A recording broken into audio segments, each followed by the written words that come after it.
What's up, everybody? Welcome to the Loud Spot. I'm your host, Sebastian, right out of Oklahoma City. I got two co-hosts joining me tonight.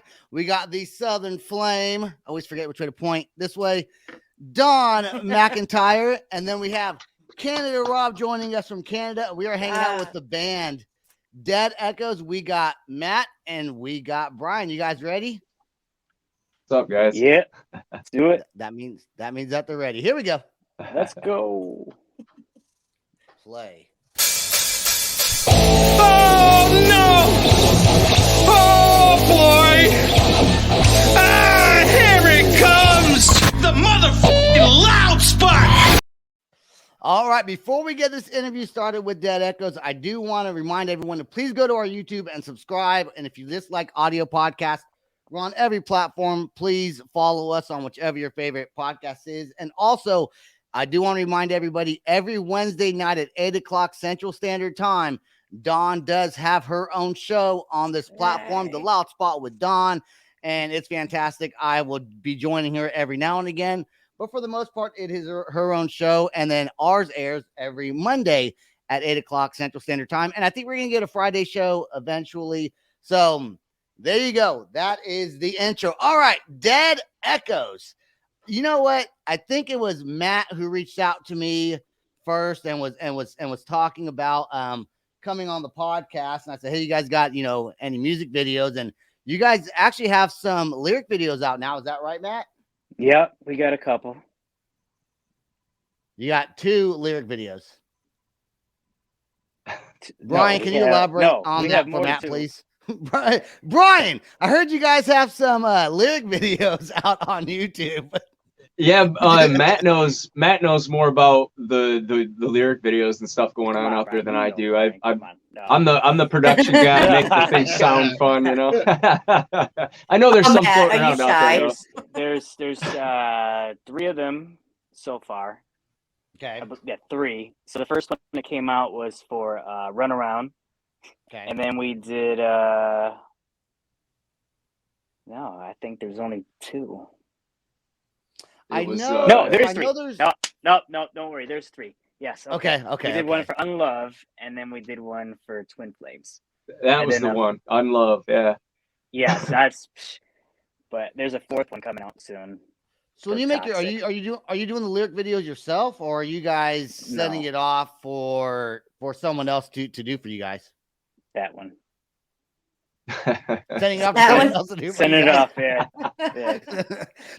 I'm surprised I did one. They're not actually that difficult to do, but they do. Well, mine sucked. Yours is way better than anything that I did on my own.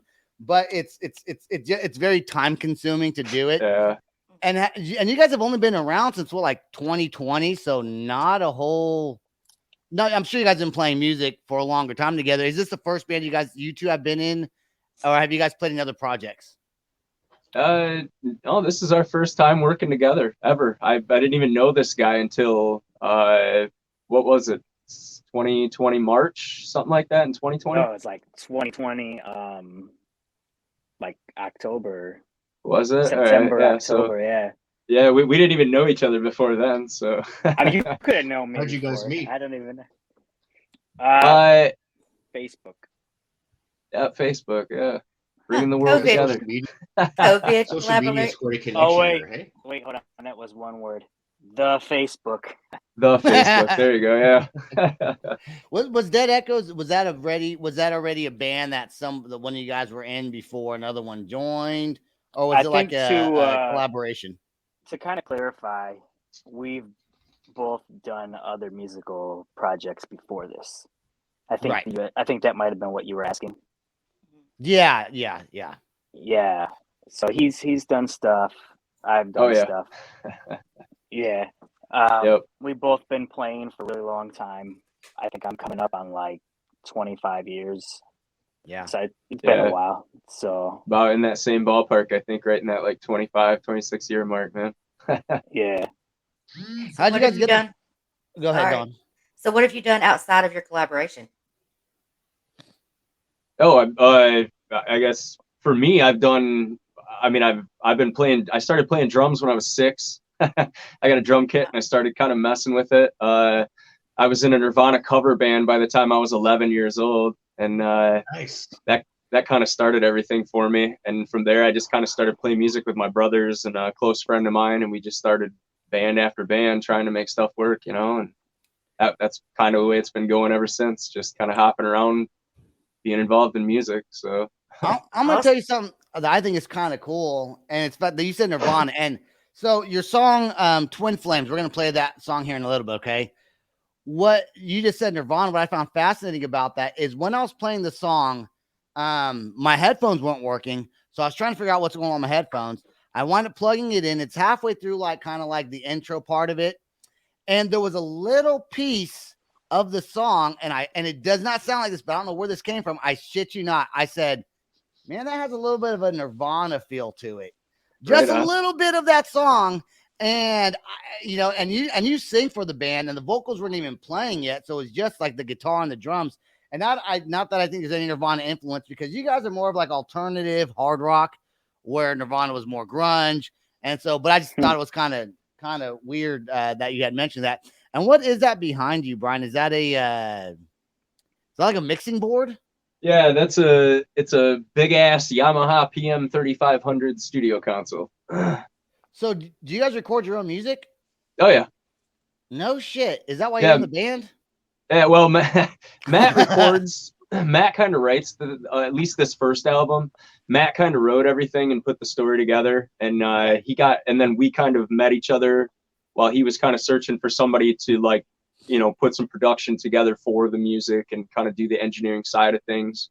And so that's kind of what happened there. Was I just happened to be able to sing, so I started to put vocals to his stuff. He had the words written, and I was singing his stuff for him, and it kind of turned into a whole album, and here we are.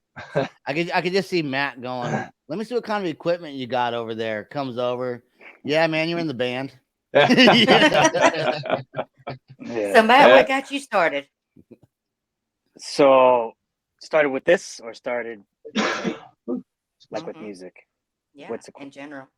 In general, with music. Let's go with music, and then how you started this project, because it kind of sounds like you're the one that glues everything together. Let's start with how you started playing first, and then we'll go into this project. My music beginnings. I used to be this little chubby kid that played video games all the time, and one Christmas I was 15, and my dad was tired of getting me video game shit for Christmas presents. So he bought me an electric guitar. And then I just kind of had this thing what am I supposed to do with this? Thanks a lot. It kind of sat there, and I didn't know what to do with it. And then, actually, this is cool, because in this time is when grunge was really big. And that was everything I was influenced by. And I'm pretty sure the same thing for Brian. That's just some of my favorite music is grunge, and that you could really hear a lot of that in this album too, by the way. We hear it a lot. Alice in Chains, especially, that comes up almost every time. But anyways, remind me not to say Alice in Chains. Yeah, we just did.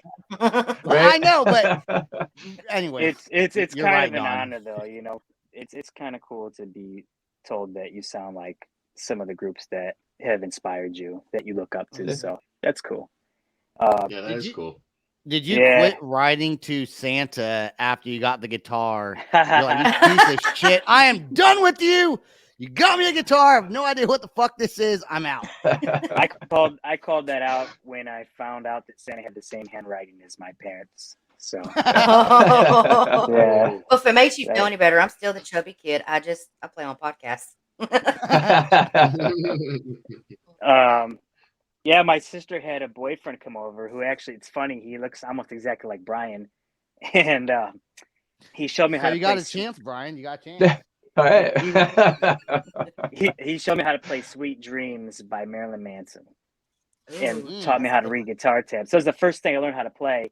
And then after that, I was hooked. I started learning how to play Tool, all the Metallica, of course. Yeah. You're killing me. Alice in Chains. Actually, Alice in Chains. A lot of Led Zeppelin, a lot of Pink Floyd, Godsmack, Disturbed. So those are the bands that kind of really brought it together for me. for this project, I had been in some bands, mostly like garage bands, and we've written a lot of music, but could never like really connect with like everybody, simultaneously. Yeah.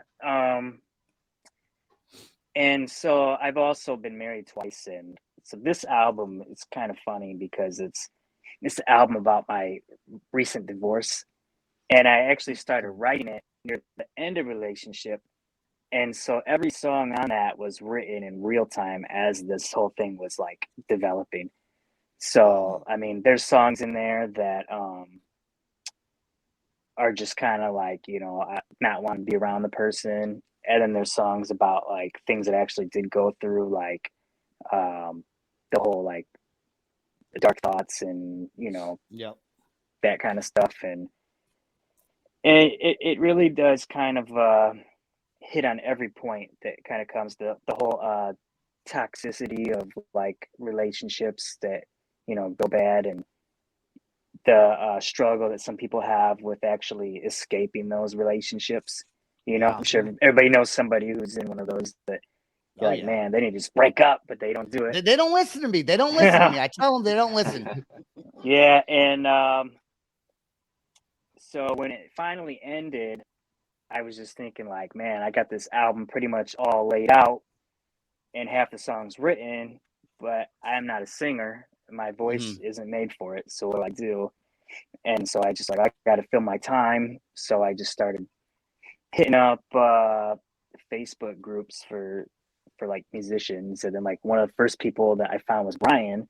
And so he sent me a couple of demos, and I'm like, damn, dude, like this dude sounds like fucking Maynard. Can I say fucking? Yeah.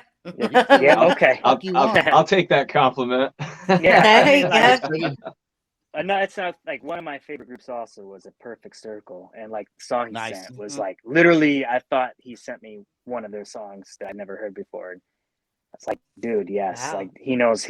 And so we did run around, and this was all done remotely because it was during COVID, and there's also a pretty big distance between us. So I sent over some files, and I was like, here's how the vocals go. Don't laugh at me.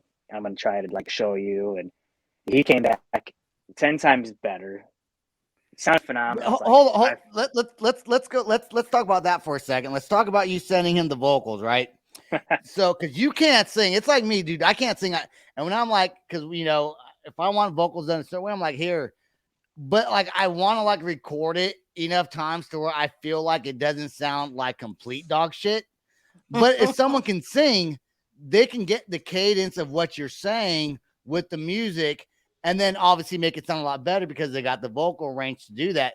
When you were first sending him the vocals, and were you a little bit like, because you had written the guitar, you've written pretty much these songs, were you a little bit hesitant to like share that with them not being in person? Because I feel like in person it's less embarrassing because you can explain yourself better. Like, I can't sing, dude. But like over the phone, you can say that, but then he's judging you as he's watching the video. Of what I did my best though when Matt and I came together in this project, and he had said something about that feeling, don't mind the vocals. I'm not a singer. Right. This, and that's fine, and that's something that I deal with a lot. This is something I do. I sing for hire. I'm a musician for hire, basically out of my studio that I run, and like. And as I told him, it's just the confidence to put your stuff out there, and I'm not judging anything. I need to just know what it is that you're trying to do so that I can effectively communicate that for you, and there's no other way. So, did you think with the distance, how serious Brian was gonna be? Because this is like your baby, your project. You're bringing somebody else on to help out with this. Did it take some time for you guys to really feel solidified as a band, at least from Matt's perception or perspective? So yeah, this is one of the things that we kind of had to develop, and it was that I have been on these songs for such a long time that I'm in this box now with how they sound or how I like in my head they're supposed to go. So Brian would send over these demos, and it would take me like a couple listens before I can wash out what I had originally thought, and then actually hear what he's doing. And then by like maybe like the 4th or 5th track, this wasn't even a thing. It was just something that I didn't recognize was going to be like something that would come up. There was a lot of learning that we did, and you can sort of hear it in the album too. Like the first few songs that we did were at the beginning of the album, and by the time we get to the end, like Twin Flames was like the second to last song. Like so many things are big, like huge changes. The production value, the writing, the energy that's in it, like everything. It just leaving us to where we're at now, where this next album is just gonna be fucking huge. I'll tell you, this album that you guys have right now, we're gonna play Twin Flames, and I do want to talk about the meaning behind that song, because Twin Flames actually does mean something. Let's play this song right now, and while it's playing, my dumb ass forgot the laptop charger, so I'm gonna go grab that from the other room, plug it in, and make sure my laptop doesn't die. And I was just so excited. I'm stupid. So, all right, let's play the song right now, and then we'll be right back. Hold on one second. Let me get this going. I'm excited for this.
Dude, you know what? Great What's cool tune. about that song is listening to it. You can, there you go. You got the CDs right there. So if anyone's interested in buying it, it's also, you can stream it. But we will talk about your merch and stuff like that towards here in about 10 minutes or maybe a little less than that. But you can tell that song is about divorce, if you will. I feel like, twin flame. So to me, that would mean you met your twin flame, which is your forever partner, right? Is that what twin flames means to you? So a twin flame is like your soulmate that isn't. Right. It's like the person that you're supposed to meet who sends you into like your perfect direction and then he splits off with you. So normally people don't end up staying with their twin flame. It's like somebody who they feel like they're your soulmate, but their purpose is actually to make you better and then send you off. So are you a very spiritual type person? So no, I'm not. I'm actually not. When it was ending, and it was like, I thought we were soulmates, blah blah blah, and then she came at me with, no, we're more like twin flames, and so I had to look it up to see what the fuck she was talking about. I was like, oh, twin flames, huh? I got something. Yeah, you have that. I wrote this album. That's how I call it, twin flames.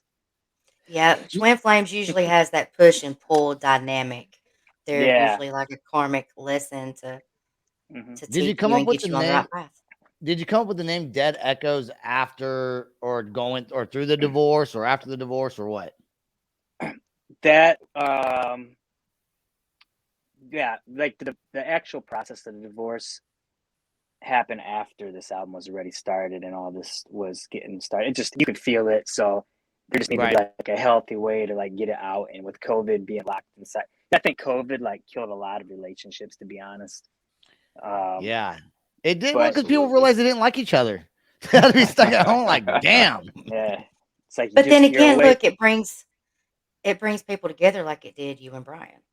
Yeah, Except all different. We don't cook dinner for each other. That's the only difference.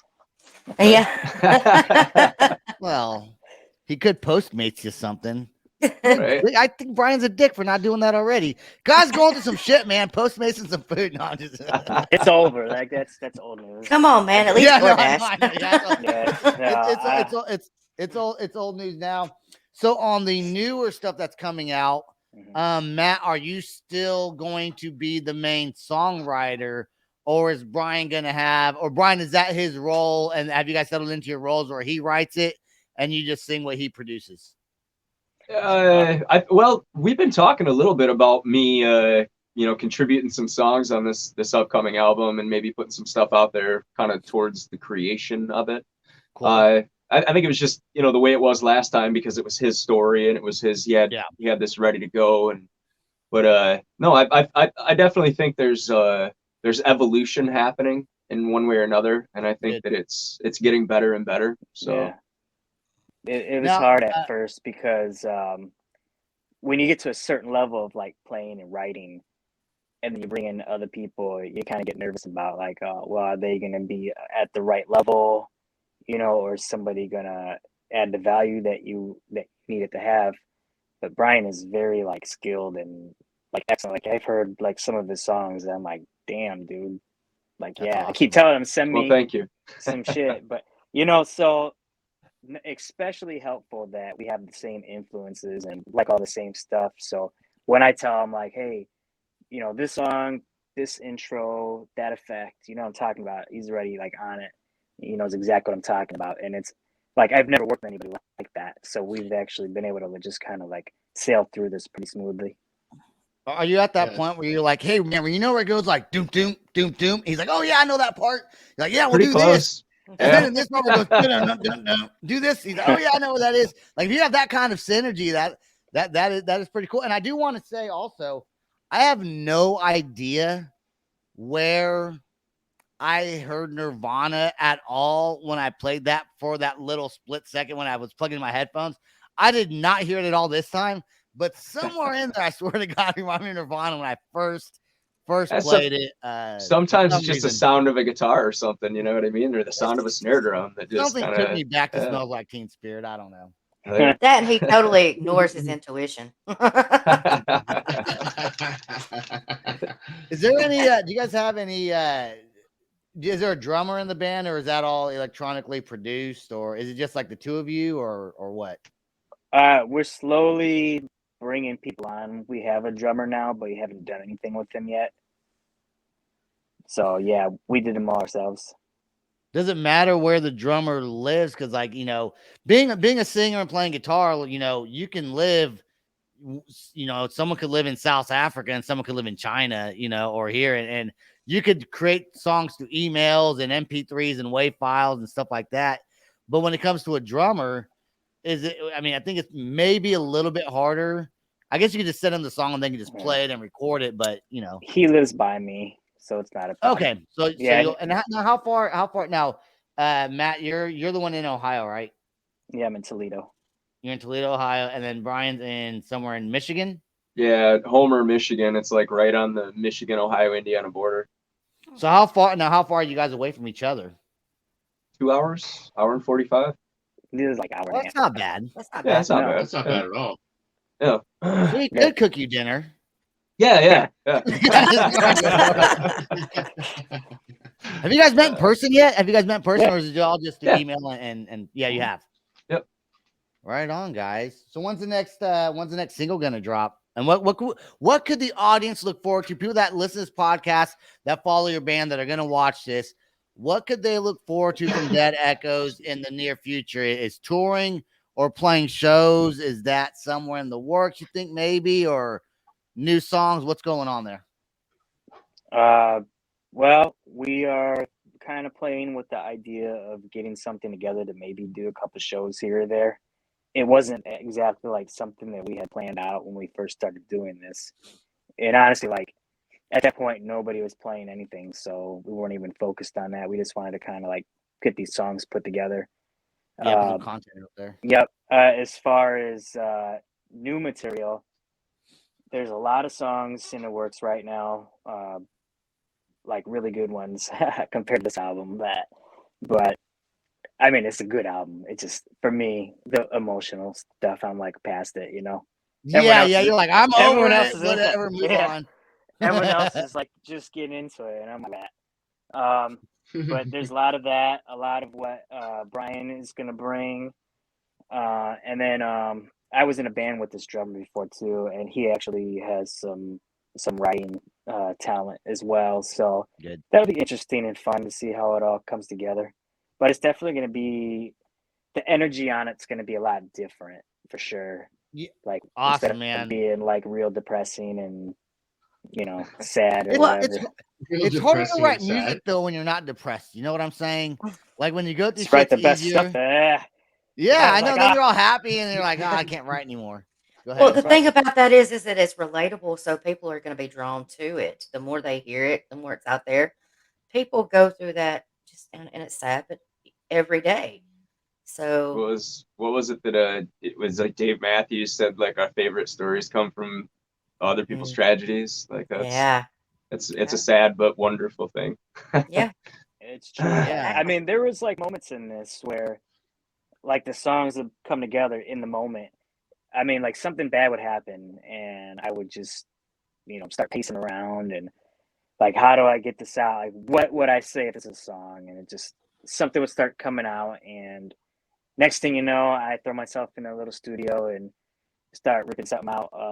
The song "Unlove" came together in one night, and nice. It was because it was New Year's after she had left, and we were talking about like, of course I was like, and she was like, I was like, but I love you. And she's like, don't love me anymore. I don't want you to, like that shit. And it's like, with the course of the song, it's like, how do I fix myself if I can't find a way to unlove? So yeah. Those are some of the worst feelings too, when you're like trying to make it work and you already know it's not going to work anyways. I mean, I swear to God, I've had a breakup where I'm like, I'm sorry, I love you. But then I'm like hoping like she's still like, fuck you, leave me alone. Because if she would have been like, oh, okay, let's work it out, in my head, I would have been like, shit. I should have just kept on. I should have just left it alone. Yeah. Well, the not worst part said is at the end when it's over with, and then you look back, you're like, man, why did I act like that?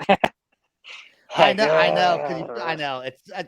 I've been through. I'm happily married now, but I've been on the broken end of a relationship and not acted probably 100% myself. I think everyone that has that happen sometimes. Rob, do you have anything that you want? You've been kind of quiet the whole time. Didn't know if you had a question brewing in your head before we give them the floor to talk about merch and whatnot. Rob. Well, no, your video was actually the song. The song was great, and Sebastian, nobody. You cut out. What the hell? Nobody what? Nobody what? What? He was talking shit. I know that. What? He's talking shit. Yeah. I said nobody that's married's happy. I'm happy. I'm happy. I'm pretty happy. I mean, yeah. Well, look at the recording studio behind you. Of course, everybody would be happy. But I actually do have what is behind you, counselor, Matt? But I honestly think when you marry somebody, you got to marry them for who they are, love who they are, and let them shine in their own way. If you marry somebody and like someone who's a musician, you can't tell someone like Brian, hey, you can't have this recording equipment. You can't do this. Oh, she's far more musician than I am, man. She's toured and she's been all over the place. And she's. You gotta have a good support system for whether it's a hobby or it's a career. If it's something you do that could be a hobby that could turn into a career, you got to have a good spouse or partner who's going to allow you to shine where you want to shine. You're not just going to be this person that sits at home and listens to. I'll do the dishes and stuff, but I'm still going to do my podcast. All right. That's great out there. All right, guys. Where can you find? I know you guys have some merch. I saw a T-shirt, I believe, with like a D and an E kind of combined there for Dead Echoes. Is that right, or did I just make that up? I didn't make it up. Yeah, that's right. Yeah. Okay. Where can you find? Where's your website, and where can you find all your music and CDs, merch, all that stuff? Well, we're on all the major streaming platforms like Spotify, Apple Music, iTunes, etc. We have a website, deadechoesmusic.com. You can find us on Facebook, Instagram, Twitter, YouTube, and we have a TikTok, but we're not good at it, or at least I'm not good at it right now. I'm not either. So, I know this isn't live right now, but anyone watching this, Rob and I are actually going to go on live TikTok tonight. They're not going to see this till Monday, but we might be on Monday. We don't know. Anyways, anything else to ban? Anything else, Matt, that you wanted to put out there, or Brian, before we end this? Brian, you got something?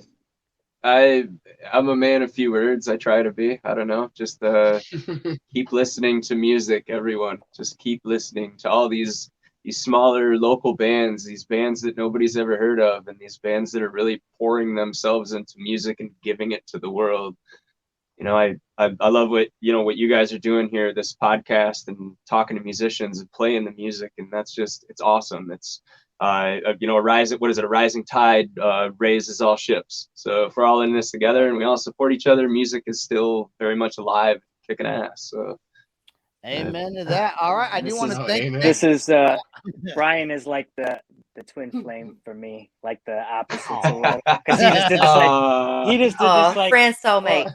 Yeah, he did this inspirational speech just now, and my thing was gonna be like, share shit. Well, I kind of did, just in a way, deeper philosophical way. There you go. The world just healed a little bit. I'm just going to say that I'm super proud of you for healing in the way that you have, because that is something that is, some people just don't recover from that. Yeah. A lot of people think it's okay, we'll pick up, move on, but some people really don't recover. And you found a positive outlet.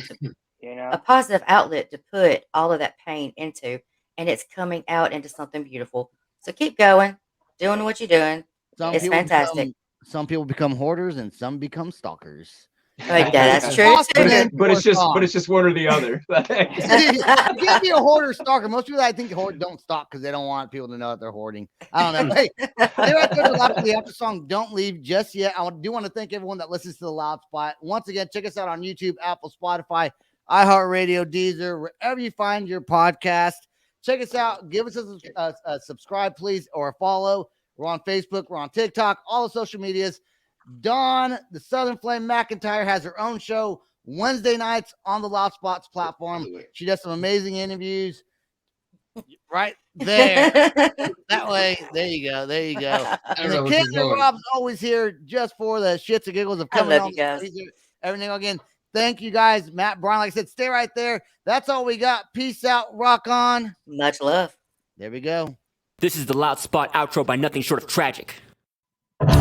Is this all talk with no action? No. Is this my thoughts with distraction? No. Is this what I bought that's in fashion? Or is this the Loud Spot with Sebastian? Yes. Does nothing short of tragic have us back again? Yes. Does everything that's good really have to end? Yes. A pimp host has a pimp show, so to get more episodes, make an order, this is over. Thanks for watching our video. Don't forget to click the like and share button.